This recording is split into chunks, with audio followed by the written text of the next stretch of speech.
And in this one we're proving from Quran and Hadith that Taweeth are allowed, or we say in Urdu, English, Taweez. Now people have mistaken these are amulets. They are amulets as in one sense, but they've mistakenly taken the Hadith on amulets out of context and misinterpreted them. Okay? Because Taweeth is simply a dua written on some paper, and it's used for protection, for healing, for assistance, for help. And dua is not haram. Writing dua on a piece of paper is not haram. Relying on dua is not haram. It's certainly not shirk, because dua is to Allah subhanahu wa ta'ala. So, but as you know, the Khawarij, they misinterpret verses, misinterpret a hadith, just as easily as they breathe. And the Sahih al-Bukhari, we have Ibn Umar radiyallahu ta'ala an, he stated very clearly, the Khawarij are so, in fact he called them the worst of creation. They're so bad, he said. They use verses of Quran which Allah subhanahu wa ta'ala has revealed against mushriks, and they use them against Muslims. And that's why once you start doing that, all Muslims become, mushriks, because that's you're misinterpreting the verses. So let's prove very, very clearly about Taweeth and whether we are allowed to write it. And you'll be surprised actually the amount of evidence on this. Now we start with the Holy Quran. أعوذ بالله من الشيطان الرجيم وننزل من القرآن ما هو شفاء ورحمة للمؤمنين. And we have revealed from the Quran. So Allah subhanahu wa ta'ala is saying وَنُنَزِّلُ مِنَ الْقُرْآنِ, we have revealed from the Quran. So Allah has revealed the Quran, but He's made further revelations from the Quran. وَنُنَزِّلُ مِنَ الْقُرْآنِ, from the Quran He has revealed special verses, that's what He's saying, which have significance in shifa, which is a healing, wa rahma, and mercy, lil mu'mineen, for the believers. And as far as for the sinners, وَلَا يُزِيدُ الظَّالِمِينَ إِلَّا خَسَارًا, and as far as the Zalimin are concerned, it increases their loss, the people who sin. And I suppose this also includes the Khawarij as well. So there are special verses in Quran. So for example, sometimes the Prophet ﷺ told somebody to read a certain dua or a certain verse for their shifa, and they read it, or he explained the blessing of a certain surah for shifa, for healing. There's a famous incident where someone was bitten by a snake or a scorpion, and one of the Sahaba Ikram, he read Surah Fatiha, confirmed that this is the power of Surah Fatiha. So this is this is just one example. Now the Sunnah then for verses of Quran and Dua is to read them and then blow. For example, for dam, to write it, to wear it, and to drink it. These are all from the Sunnah.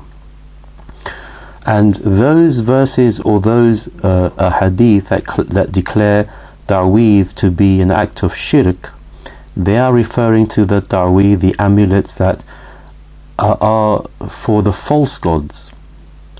So those are the ones the Prophet has forbidden, sallallahu alaihi wasallam, as we shall see, but that's just a summary. So let's go to the first hadith, and we have we have Amr bin Shu'aib radiyallahu ta'ala an. He narrates from his father, who narrated from his grandfather Abdullah bin Amr radiyallahu ta'ala an.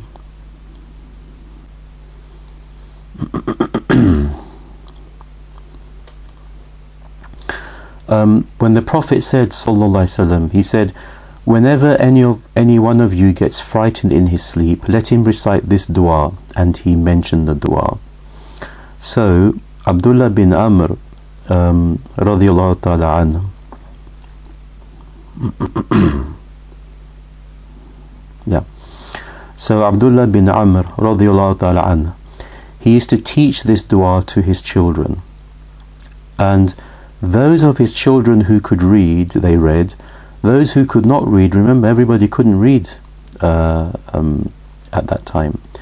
Those who couldn't read, he would write it and hang it around their necks. He would write it and hang it around their necks.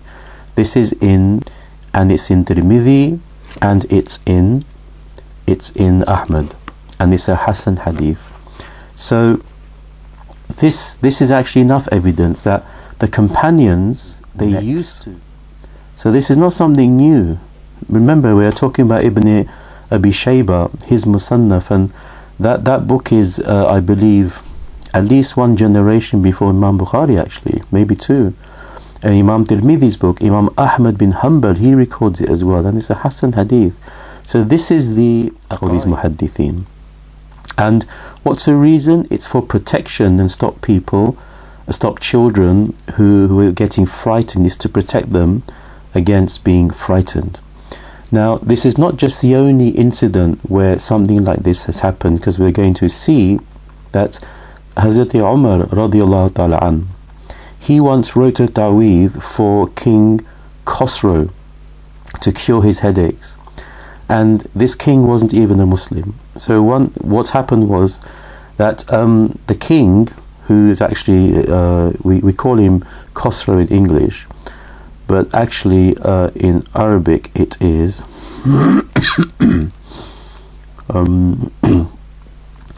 sorry, it actually is King Qaisar. So King Qaisar wrote to Umar radiallahu ta'ala an, and he said, look, I've got a continuous headache and nobody seems to be able to cure me. So I've heard you have shifa in your hands. I'd like you to cure me. I'd like to get better. Give me some medicine or something. So anyway, and in fact, what the king did, the king sent somebody with the letter.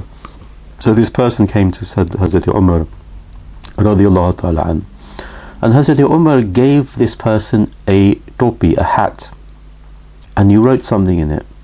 He said, give this to your king. If he wears it, he will feel better.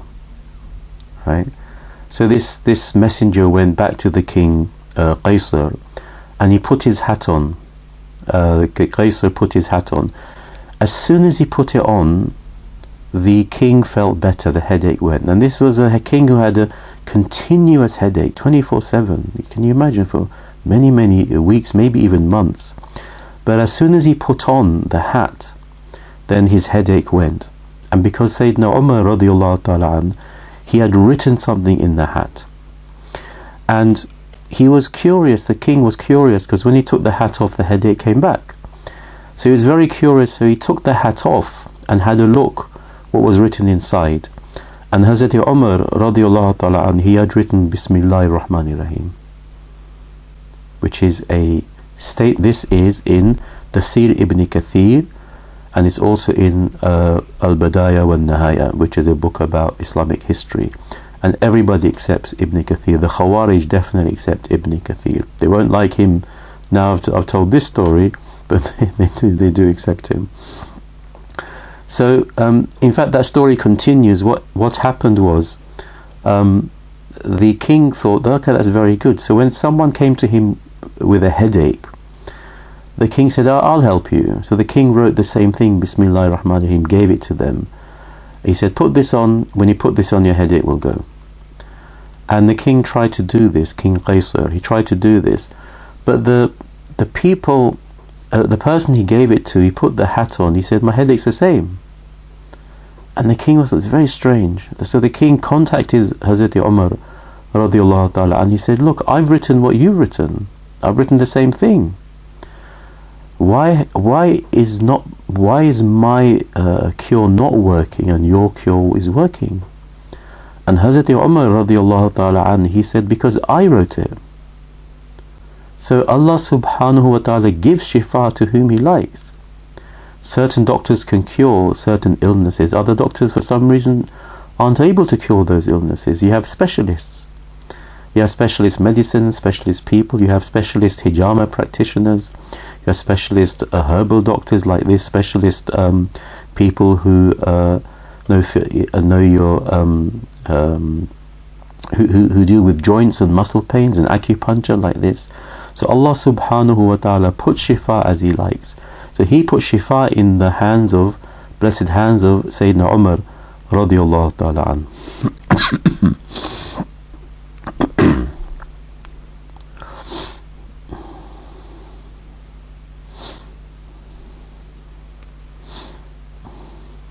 So this shows that tasmiyah was given a ruqya, a hat to put on his head. So putting a taweeth on your head is permissible, putting a taweeth around your neck is permissible. Let's continue.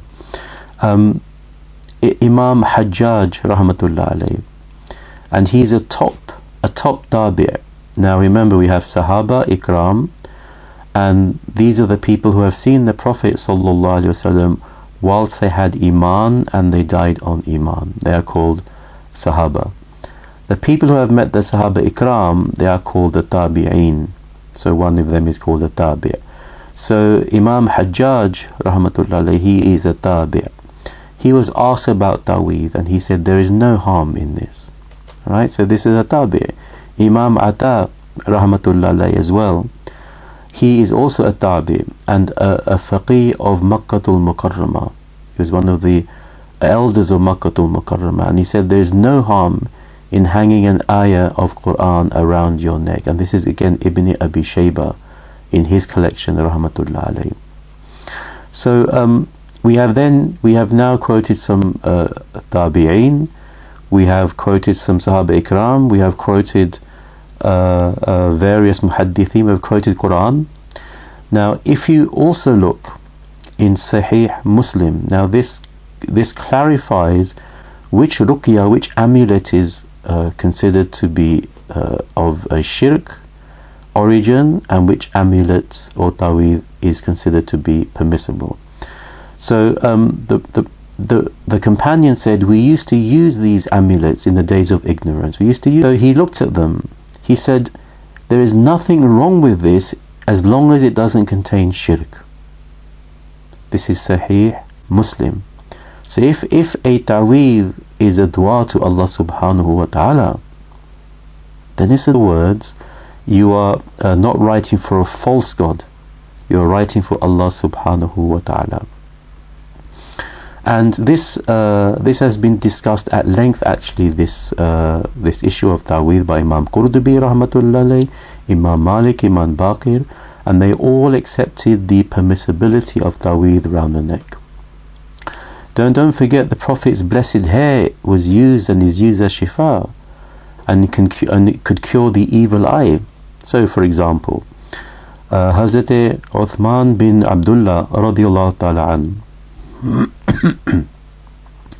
bin Mawhab radiyallahu ta'ala an, he said, my people sent me, so he's narrating what he did, my people sent me with a bowl of water to Ummi Salama radiyallahu ta'ala anha, and he showed 3 fingers to show the size of the container which he had in his possession.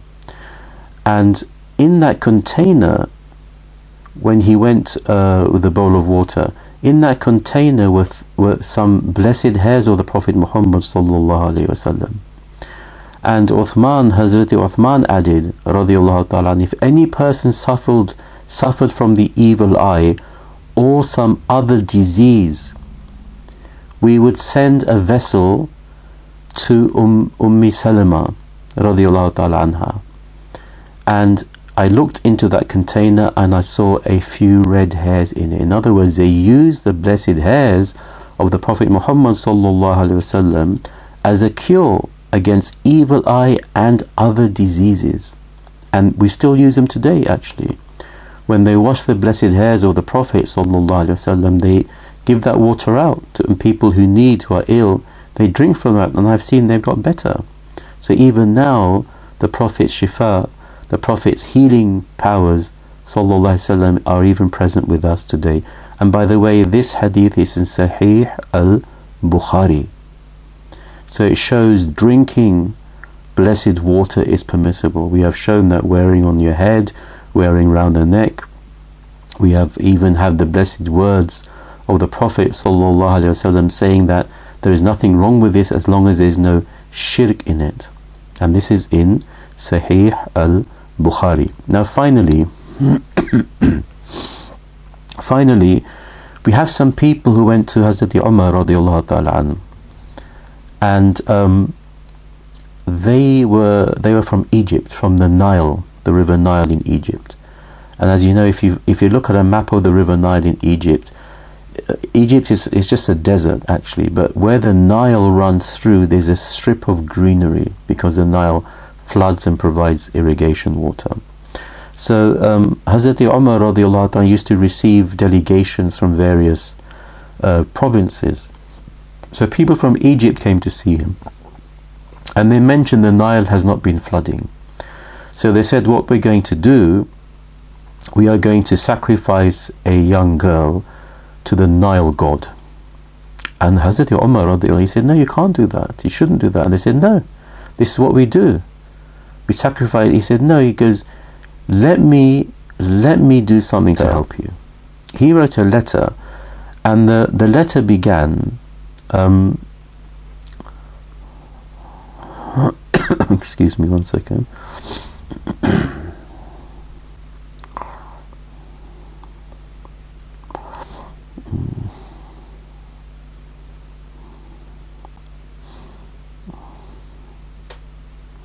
Yeah. فَأَلْقِهَا فِي النِّيلِ. This letter has been sent to the Nile. البطاقة فإذا فيها من عبد الله عمر أمير المؤمنين. Subhanallah, Subhanallah, Subhanallah. And he writes, أما بعد أهل مصر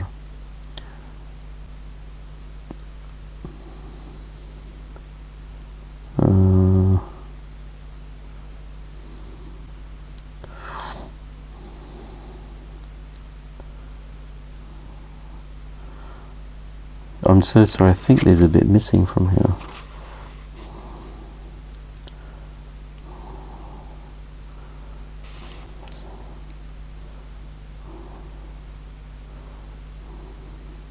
Yeah, okay. So he wrote a letter to the Nile, and he said, O River Nile, if the water flows by your will, we do not need it. Look at the authority with which he's writing. If the water flows by your will, we don't want it. But if the water flows by the will of Allah, then we pray to him to let the water flow, in large amounts in the river. So anyway, he wrote this letter, he gave it to the Egyptians. They said, what are we going to do with it? He said, you put it in the Nile, put it in the river.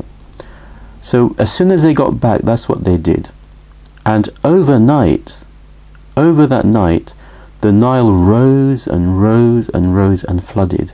And they even mentioned the amount, 16 cubits in one night. And if you look at it, even to this day, Allah subhanahu wa ta'ala is making that river Nile flow, radiyallahu ta'ala anhu. In other words, he wrote a Taweeth for the river Nile. And this is in Al-Badaya wa Nahaya by, again, Ibn Kathir. So, if this hadith didn't exist and we wrote letters to rivers, you see the Khawarij shout and scream at us that this is all shirk and bid'ah and kufr. But they have to keep quiet now. So the person who has the power to write these things, he can even make a river flood. He can give shifa to people who are sick. It's not a new thing. Don't forget, Sayyidina Isa alayhi salam used to blow on dead people, make them alive. He used to cure sick people with his touch. He used to give life to a statue. So it's not something new. So Allah subhanahu wa ta'ala has given this spirituality to selected people so that they may help the humanity to deal with these things like evil eye, like black magic, like illness, like whatever. Because at that time there was no National Health Service. You know, there was no surgeries you could just walk into. Everyone was just struggling the best they could. There was very few people who had this shifa, but right, we've quoted Quran, we've quoted Hadith, we've quoted a number of scholars as well. End of the day, we are writing a dua to Allah subhanahu wa ta'ala. Nothing wrong with that. There's nothing wrong with that at all. So may Allah subhanahu wa ta'ala accept from us and bless us and guide us. Ameen. Wa akhiru da'wana alhamdulillahi rabbil alameen. They call them amulets. You should read a few of the Facebook posts that exist on this.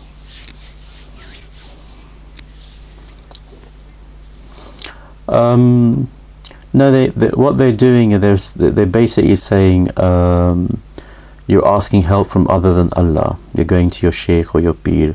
That's their fundamental objection. Plus they accuse you of money making, so they say you're selling Quranic verses, you're selling du'as. So these are just the stories they make up, and that's fine, you know, that's fine. I'm happy for them to, you know, spread fitna, because they have to answer for it. But the fact is, we've shown it, and when I show these hadith and these verses, they try and limit them. Oh, it's just for children who don't know, because that's what he did. I said, hang on. Where is that restriction in the hadith? Or anywhere? Can you find it anywhere? That restriction that you're putting? It doesn't exist. What about Hazrat Umar when he wrote for the headache? This king can't read Bismillah, he read Bismillah ar-Rahman ar-Rahim. So where is this restriction you're putting? You're just making things up because you don't like it. You don't like Islam. You just like your arrogance and your stubbornness and your ignorance. You're worshipping those. And, you know, a sincere person, if he sees something which shows he's wrong, he would accept it. And I'm happy to accept it. Show me where it says you can't put it around your neck. Show me. It doesn't say anywhere. Show me where you can't put a dua around your neck. Show me where you can't write. I've got evidence to say you can do it. And you've got no evidence. You're misinterpreting verses which say don't call anyone but Allah. You're misinterpreting them because they are talking to the mushrik, saying don't call any false god except for only call Allah. And you're applying that to the Muslims. If you take that all the way, you can't ask anybody for help. Then why send 124,000 prophets if you're not allowed to ask them for help and guidance?